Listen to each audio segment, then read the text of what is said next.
The applause echoed through the glass conference room as our director handed Brandon another glowing performance award. I sat 4 desks away from the water cooler, pretending to adjust a spreadsheet column that I had already perfected 3 days ago.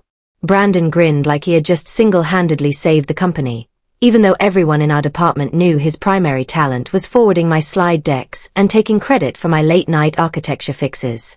Nobody bothered to mention that Brandon had nearly wiped our entire client repository 2 weeks prior during a panicked deployment. I was the one who stayed up until dawn rebuilding the core database logic, patching the memory leaks, and ensuring the systems did not collapse.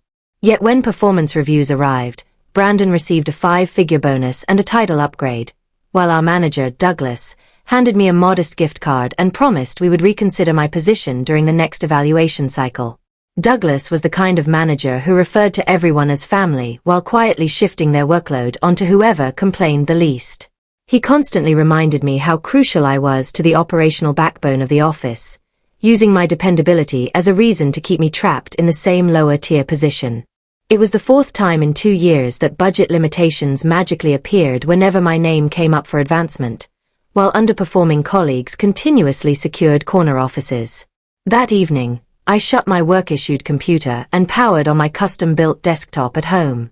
I refused to let anger consume my energy or waste time complaining on public forums.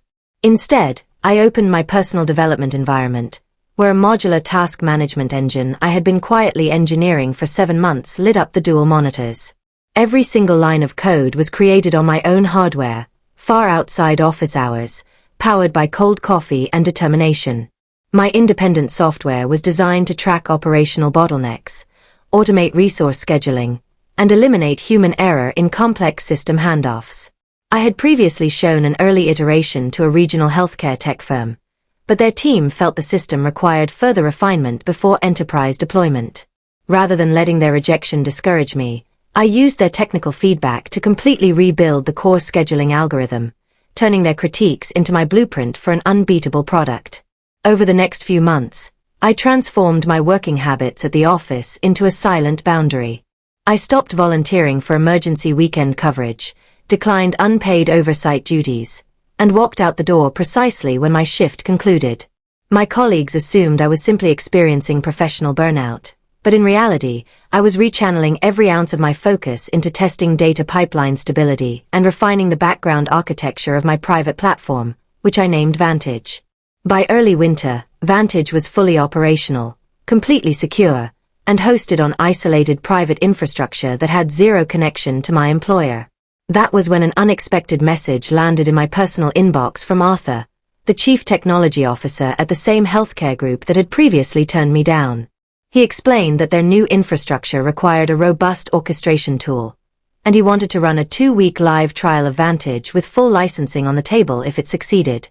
I immediately transmitted the deployment package along with comprehensive integration documentation, ensuring every technical detail was flawless. Within hours, Arthur confirmed the system was performing beyond their expectations and gave green light approval to initiate onboarding. I kept the breakthrough entirely to myself, knowing that if management discovered what I was building independently, they would instantly try to claim intellectual property rights over my creation. To protect myself, I thoroughly reviewed my original employment agreement from 6 years prior, specifically focusing on paragraph 4 section 8.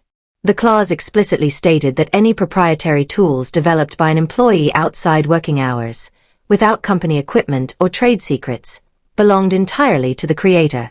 I printed that specific page, highlighted the protective language in yellow, and stored it inside a secure red folder alongside every saved email, performance review, and unfulfilled promise my manager had ever sent me. The office tension reached a breaking point when our department landed a massive corporate account that required 3 months of continuous restructuring on my part. During the company-wide announcement call, Douglas casually took center stage, taking full credit for leading the project to victory while barely acknowledging the technical team. To make matters worse, Human Resources messaged me an hour later asking me to train a new junior hire who was being brought in at a salary nearly identical to mine. Seeing that message was the final catalyst I needed to push Vantage out into the open market. I launched the platform publicly with a brief, professional post on industry networks, highlighting its automated scheduling capabilities without mentioning my employer or current role. Within minutes, the post gained traction, drawing comments from software architects, feature requests from engineering leads, and direct meeting inquiries from multiple venture capital firms looking to invest.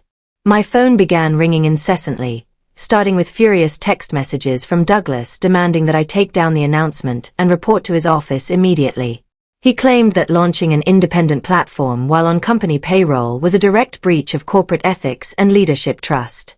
I ignored every incoming call, backed up my repository to an offline storage drive, and prepared the red folder for the confrontation I knew was coming the following morning. When I stepped into the executive conference room at 10 o'clock, Douglas was seated alongside 2 corporate board members and a senior legal officer. Douglas immediately began lecturing me about loyalty, claiming that any software created during my tenure belonged to the organization by default. He tried to intimidate me into signing over the platform rights, insisting that my technical background belonged to the company as long as I remained on their active payroll system.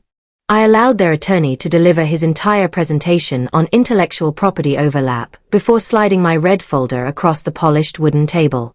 I instructed the legal counsel to read Section 8 of my original offer contract, which clearly verified my complete ownership of independent off-hours projects. As the lawyer scanned the highlighted text and verified the timestamped development logs, his confident demeanor vanished, and he quietly informed Douglas that the company had no legal grounds to make a claim. Before Douglas could argue further, the company lead investor, Raymond, who had been listening silently from the corner, stood up and addressed the room. Raymond openly criticized Douglas for failing to recognize key talent, mismanaging department resources, and attempting to corner an employee who had followed every contractual rule. Raymond apologized for the hostile treatment I had experienced, formally stated that the board would not pursue any action, and walked out of the room, leaving Douglas completely speechless. I packed my documents into my briefcase, handed Douglas my formal resignation letter, and walked out of the building without looking back. My personal inbox was already filling up with meeting requests from enterprise clients and early-stage investors eager to back Vantage. Walking through the front lobby, I realized that true professional growth does not come from waiting for someone else to value your work, but from building your own path forward and having the courage to stand by it.